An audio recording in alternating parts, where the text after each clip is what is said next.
നമസ്കാരം മലയാളി വാർത്തയിലേക്ക് സ്വാഗതം. രാഹുൽ മാങ്കൂട്ടത്തിന് ജാമ്യം കിട്ടിയിരിക്കുന്നു. ഇപ്പോൾ ഈ വിഷയത്തിൽ പ്രതികരിച്ച് രാഹുൽ ഈശ്വർ രംഗത്ത് വന്നിരിക്കുകയാണ്. ഫേസ്ബുക്കിലൂടെ അതുപോലെ തന്നെ എൻ്റെ യൂട്യൂബ് ചാനലിലൂടെയും രാഹുൽ ഈശ്വർ പ്രതികരണം നടത്തിയിരിക്കുകയാണ്. രാഹുൽ മാങ്കൂട്ടത്തിൽ മുൻകൂർ ജാമ്യം കിട്ടിയത് രാഹുൽ വിഷയത്തിൽ പൊതുജനം ജയിച്ചു, ഹൈക്കോടതിയിലും അനുകൂലം.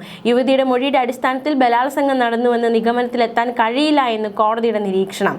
വിവാഹിതയായ ഒരു സ്ത്രീ മറ്റൊരു ബന്ധത്തിൽ ഏർപ്പെടുന്നത് നിയമപരമോ ധാർമ്മികമോ ആയ അല്ലെങ്കിൽ പ്രതിക്ക് ജാമ്യം നിഷേധിക്കാൻ എങ്ങനെ സാധിക്കുമെന്നും കോടതി ആരാഞ്ഞു.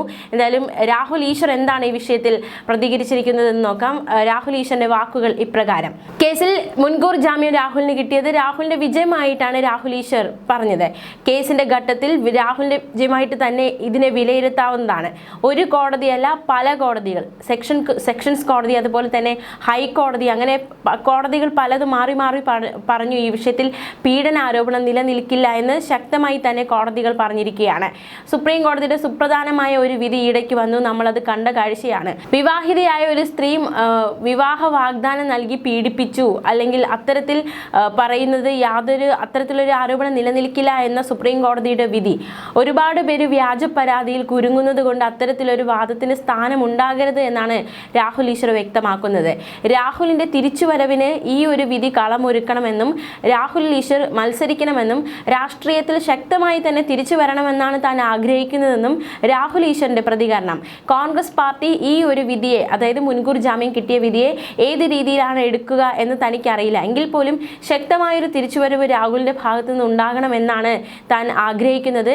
എന്തായാലും ഈ ഒരു മുൻകൂർ ജാമ്യം കിട്ടിയത് രാഹുലിന്റെ വിജയമായി തന്നെ കണക്കാക്കാവുന്നതാണ് എന്നും രാഹുൽ ഈശ്വർ പറഞ്ഞു. രാഹുൽ ജനപ്രതിനിധിയാണ്, ജനനായകനാണ്, അനീതി നേരിട്ട വ്യക്തിയാണ്. തീർച്ചയായിട്ടും രാഷ്ട്രീയത്തിലേക്ക് തിരിച്ചു വരണമെന്നാണ് തന്റെ ആഗ്രഹം. സമീപകാലത്ത് ഇത്രയധികം കള്ളപ്പരാതികൾ നേരിട്ട ഒരു വ്യക്തി ഇല്ലെന്നും അടിസ്ഥാനരഹിതമായ ആരോപണങ്ങൾ നേരിട്ട മറ്റൊരു വ്യക്തി സമീപകാലത്ത് ഇത്തരത്തിൽ അടിസ്ഥാനരഹിതമായ ആരോപണങ്ങൾ നേരിട്ട മറ്റൊരു വ്യക്തിയും ഇല്ലെന്നും രാഹുൽ ഈശ്വർ പറഞ്ഞു. നിരന്തരമായ വ്യാജ പരാതി, വ്യാജ ആരോപണങ്ങളോടെയാണ് രാഹുൽ വേട്ടയാടപ്പെട്ടത്. ആദ്യത്തെ കേസിൽ ആശ്വാസം എന്ന് പറയുന്നത്, അതായത് ചില മാധ്യമങ്ങൾ രാഹുലിന് ആദ്യത്തെ കേസിൽ ആശ്വാസം എന്ന് പറയുന്നുണ്ട്, ഹെഡ്ലൈൻ കൊടുക്കുന്നുണ്ട്. അത് ശരിയല്ല. ഇത് രാഹുലിന്റെ വിജയം തന്നെയാണ്. ഒരു ആശ്വാസം എന്നതിലുപരി ഇത് രാഹുലിന്റെ വിജയമായി തന്നെ കണക്കാക്കാവുന്നതാണ് എന്നും രാഹുൽ ഈശ്വർ പറഞ്ഞു.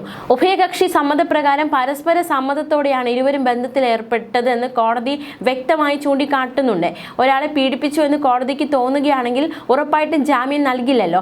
അപ്പോൾ ഉഭയകക്ഷി സമ്മതപ്രകാരം നടന്ന ബന്ധമാണ് എന്ന് ബോധ്യമായതുകൊണ്ടാണ് കോടതി മുൻകൂർ ജാമ്യം നൽകിയത്. പീഡനാരോപണം ഈ കേസിൽ നിലനിൽക്കില്ല എന്ന് കോടതി വ്യക്തമായി തന്നെ ചൂണ്ടിക്കാണിക്കുന്നുണ്ട്. മാത്രമല്ല, പ്രോസിക്യൂഷൻ ആരോപിച്ചത് പെൺകുട്ടിയെ മാനസികമായി തളർത്തി, അതുകൊണ്ട് മുൻകൂർ ജാമ്യം നൽകരുത് എന്ന് പ്രോസിക്യൂഷൻ വാദിച്ചിരുന്നു.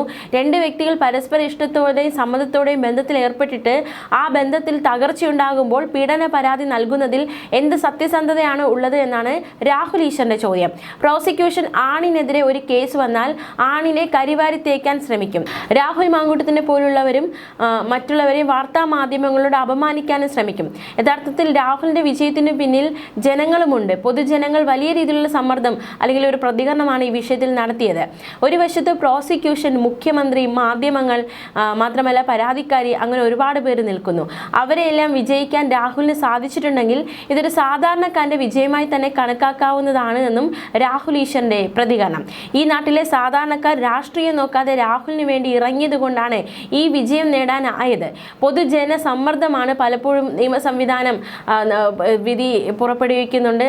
എന്തായാലും ഇത്തരത്തിൽ പ്രോസിക്യൂഷൻ പറഞ്ഞു സമാനമായി പെൺകുട്ടികളെ പ്രതി പീഡിപ്പിച്ചിട്ടുണ്ടെന്ന്. അപ്പോൾ രാഹുൽ മറ്റൊരു പെൺകുട്ടിയെ പീഡിപ്പിച്ചുവെന്ന് നിങ്ങൾക്കറിയാവോ? മറ്റേതെങ്കിലും കേസുകളിൽ പ്രതിയാണോ? അങ്ങനെ ഒരു ചോദ്യം ഉയരുന്നുണ്ട്.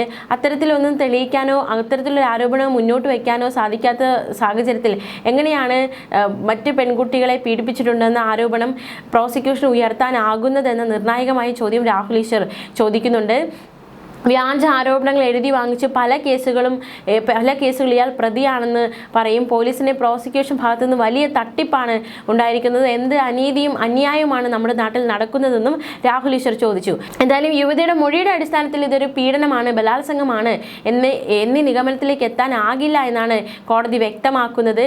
എന്തായാലും തീർച്ചയായിട്ടും ഈ ഒരു നഗ്ന ചിത്രങ്ങൾ എടുത്തു എന്നൊരു വാദമുണ്ട്. അത്തരത്തിൽ എന്തെങ്കിലും തെളിഞ്ഞാൽ കൂടുതൽ വകുപ്പുകൾ ചേർക്കാമെന്നും കോടതി വ്യക്തമാക്കിയിട്ടുണ്ട്. എന്തായാലും നിർണായകമായ പ്രതികരണമാണ് രാഹുൽ ഈശ്വരുടെ ഭാഗത്തു നിന്നും ഈ വിഷയത്തിൽ ഉണ്ടായിരിക്കുന്നത്. ഇത് രാഹുലിന്റെ ഒരു വിജയമായിട്ടാണ് രാഹുൽ ഈശ്വർ ഇതിനെ ചിത്രീകരിക്കുന്നത്. തീർച്ചയായിട്ടും രാഹുൽ ഈ കേസിൽ ഇപ്പോൾ വിജയം നേടിയിരിക്കുന്നു എന്ന ഒരു നിർവചനമാണ് രാഹുൽ ഈശ്വർ ഈ ഒരു മുൻകൂർ ജാമ്യം രാഹുൽ മാങ്കൂട്ടത്തിന് കിട്ടിയതുമായി ബന്ധപ്പെട്ട് പ്രതികരിച്ചിരിക്കുന്നത്. യുവതിയെ ബലാത്സംഗം ചെയ്യുകയും നിർബന്ധിച്ച് ഗർഭചിത്രം നടത്തുകയും ചെയ്തിരുന്ന കേസിലാണ് രാഹുൽ മാങ്കൂട്ടത്തിൽ MLAക്ക് മുൻകൂർ ജാമ്യം ഹൈക്കോടതി അനുവദിച്ചത്. രാഹുലിനെതിരെ ഉയർന്ന ആദ്യ ബലാത്സംഗ പരാതിയാണിത്. ഹർജിയിൽ തീരുമാനമാകുന്നതുവരെ കോടതി രാഹുലിന്റെ അറസ്റ്റ് വിലക്കിയിരുന്നു. ഈ മാസം 16-ന് അന്വേഷണ ഉദ്യോഗസ്ഥന് മുൻപാകെ ഹാജരാകണമെന്നും അന്ന് മൊബൈൽ ഫോൺ സമർപ്പിക്കണം എന്നതടക്കമുള്ള ഉപാധികളോടെയാണ് ജസ്റ്റിസ് കൗസർ എടപ്പകത്തിന്റെ ബെഞ്ച് മുൻകൂർ ജാമ്യം അനുവദിച്ചിരിക്കുന്നത്. 3 ദിവസം രാവിലെ 10 മുതൽ വൈകിട്ട് 4 വരെ ചോദ്യം ചെയ്യലിന് ഹാജരാകാനാണ് കോടതിയുടെ നിർദ്ദേശം. ഒപ്പം കേരളം വിട്ടു പോകരുതെന്നും പാസ്പോർട്ട് സമർപ്പിക്കാനും രാഹുലിനോട് നിർദ്ദേശിച്ചിട്ടുണ്ട്. രാഹുലിനെ ചോദ്യം ചെയ്യുന്ന സമയത്ത് കസ്റ്റഡിയിലുള്ളതായി കണക്കാക്കി ലൈംഗിക ശേഷി പരിശോധന ഉൾപ്പെടെയുള്ളവ നടത്താമെന്നും കോടതി വ്യക്തമാക്കി. രാഹുലിനെ അറസ്റ്റ് ചെയ്യുന്ന പക്ഷം 1 ലക്ഷം രൂപയുടെ ജാമ്യത്തിൽ വിടണമെന്നും കോടതിയുടെ നിർദ്ദേശം. എല്ലാ 2ാം ശനിയാഴ്ചയും രാവിലെ 10-നും 11-നും ഇടയിൽ രാഹുൽ അന്വേഷണ ഉദ്യോഗസ്ഥൻ മുൻപാകെ ഹാജരാകണമെന്നും അതിജീവിതയോ സാക്ഷികളെയോ ബന്ധപ്പെടാൻ ശ്രമിക്കരുതെന്നും കോടതി ഉത്തരവിൽ വ്യക്തമാക്കിയിട്ടുണ്ട്. നേരത്തെ 2ാം ബലാത്സംഗ കേസിൽ മുൻകൂർ ജാമ്യവും 3ാം ബലാത്സംഗ കേസിൽ ജാമ്യവും രാഹുലിന് കിട്ടിയിരുന്നു. ഇതോടെ രാഹുലിന് പോലീസ് എടുത്ത 3 പീഡന കേസിലും ജാമ്യം കിട്ടിയിരിക്കുകയാണ്. രാഹുൽ ബലാത്സംഗം ചെയ്യുകയും പിന്നീട് ഗർഭചിത്രത്തിന് നിർബന്ധിച്ചെന്നും ആരോപിച്ച് അതിജീവിതം നൽകിയ പരാതിയെ തുടർന്ന് പോലീസ് കേസെടുക്കുകയും രാഹുൽ ഒളിവിൽ പോവുകയുമായിരുന്നു. മുൻകൂർ ജാമ്യവുമായി തിരുവനന്തപുരം സെഷൻസ് കോടതിയെ സമീപിച്ചെങ്കിലും ഹർജി അനുവദിക്കാതെ വന്നതോടെ ഹൈക്കോടതിയെ സമീപിക്കുകയായിരുന്നു. തുടർന്ന് ഹർജിയിൽ തീരുമാനമാകുന്നതുവരെ കോടതി അറസ്റ്റ് വിലക്കിയതോടെയാണ് രാഹുൽ ഒളിവിൽ നിന്ന് പുറത്തു വന്നത്. പിന്നെ വോട്ട് ചെയ്യുന്ന കാഴ്ചയൊക്കെ നമ്മൾ കണ്ടതാണ്. പരസ്പര സമ്മതത്തോടെയുള്ള ബന്ധമായിരുന്നു താനും അതിജീവിതയുമായി ഉണ്ടായിരുന്നതെന്നും ബന്ധത്തിൽ വിള്ളലുണ്ടായപ്പോൾ പരാതി നൽകിയതാണെന്നുമായിരുന്നു രാഹുലിന്റെ വാദം. ആരോപണം ബലാത്സംഗ കുറ്റത്തിന്റെ നിർവചനത്തിൽ വരുന്നതല്ല. ഗർഭചിത്രം നടത്തിയെന്ന ആരോപണം തെറ്റിദ്ധരിപ്പിക്കാനാണ്. ഇക്കാര്യത്തിൽ തന്റെ പക്കൽ മതിയായ തെളിവുകളുണ്ട് തുടങ്ങിയ കാര്യങ്ങളാണ് രാഹുൽ മാങ്കൂട്ടത്തിൽ പ്രധാനമായും മുന്നോട്ട് വെച്ചത്. തനിക്കെതിരെയുള്ള അന്വേഷണത്തിലും രാഷ്ട്രീയ സ്വാധീനമുണ്ടെന്നും ഏറെ വൈകി നൽകിയ പരാതി മുഖ്യമന്ത്രിക്കാണ് നൽകിയത് തുടങ്ങിയ കാര്യങ്ങളും രാഹുൽ ഉന്നയിച്ചിരുന്നു. അതായത് മുഖ്യമന്ത്രിക്ക് നേരിട്ട് പരാതി നൽകുമ്പോൾ അതിൽ രാഷ്ട്രീയ ഗൂഢാലോചന ഉണ്ട് എന്ന ആരോപണം രാഹുൽ മാങ്കൂട്ടത്തിൽ മുന്നോട്ട് വെച്ചിരുന്നു. എന്തായാലും ആദ്യ ബലാത്സംഗ കേസിൽ രാഹുൽ മാങ്കൂട്ടത്തിൽ മുൻകൂർ ജാമ്യം കിട്ടിയിരിക്കുന്നു. ഹൈക്കോടതിയാണ് രാഹുലിന് ജാമ്യം അനുവദിച്ചത്.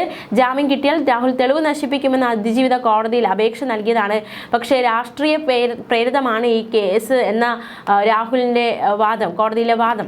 രാഹുലിന്റെ വാദം ശരിവെച്ച കോടതി ജാമ്യം അനുവദിക്കുകയായിരുന്നു. മൊബൈൽ ഫോൺ അന്വേഷണ ഉദ്യോഗസ്ഥന് കൈമാറണം, അത്തരത്തിൽ ഒരുപാട് നിർദ്ദേശങ്ങൾ, ഉപാധികൾ, കർശന ഉപാധികളോടെയുള്ള ജാമ്യം തന്നെയാണ് നൽകിയിരിക്കുന്നത്.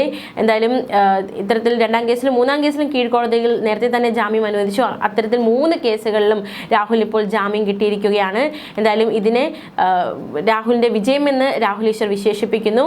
ജസ്റ്റിസ് കൗസർ എടപ്പകത്തിന്റെ സിംഗിൾ ബെഞ്ചാണ് രാഹുൽ മാങ്കൂട്ടത്തിന് ജാമ്യം നൽകിയത്. നേരത്തെ കോടതി കേസ് പരിഗണിക്കുമ്പോൾ തന്നെ പറഞ്ഞത് ഇതിൽ ഏതെങ്കിലും തരത്തിലൊരു ബലാത്സംഗം നിലനിൽക്കുമോ എന്നായിരുന്നു. അതായത് ഇതൊരു ഉഭയകക്ഷി സമ്മതപ്രകാരമുള്ള ലൈംഗിക ബന്ധമല്ല കാണാനാവുക എന്ന കാര്യം കോടതി പ്രത്യേകം ചൂണ്ടിക്കാണിച്ചിരുന്നു. ഇനി കോടതി എന്തൊക്കെ നിരീക്ഷണങ്ങൾ നടത്തിയിരുന്നു എന്നുള്ളത് പിന്നീട് അറിയാം. അതിനൊരു വിശദാംശങ്ങളൊക്കെ വരേണ്ടതായിട്ടുണ്ട്. എന്തായാലും ഇനി രാഹുലിന്റെ അറസ്റ്റ് അല്ലെങ്കിൽ ഒരു ജയിൽവാസം അത്തരത്തിലേക്ക് കാര്യങ്ങൾ നീങ്ങില്ല എന്ന് തന്നെയാണ് നമുക്ക് മനസ്സിലാക്കാൻ സാധിക്കുന്നു. 3 കേസിലും ജാമ്യം കിട്ടിയിരിക്കുന്നു. അത് രാഹുലിന്റെ വിജയമായിട്ട് തന്നെ അതിനെ കണക്കാക്കുകയാണ്. ന്യൂസ് ഡെസ്ക് മലയാളി വാർത്ത.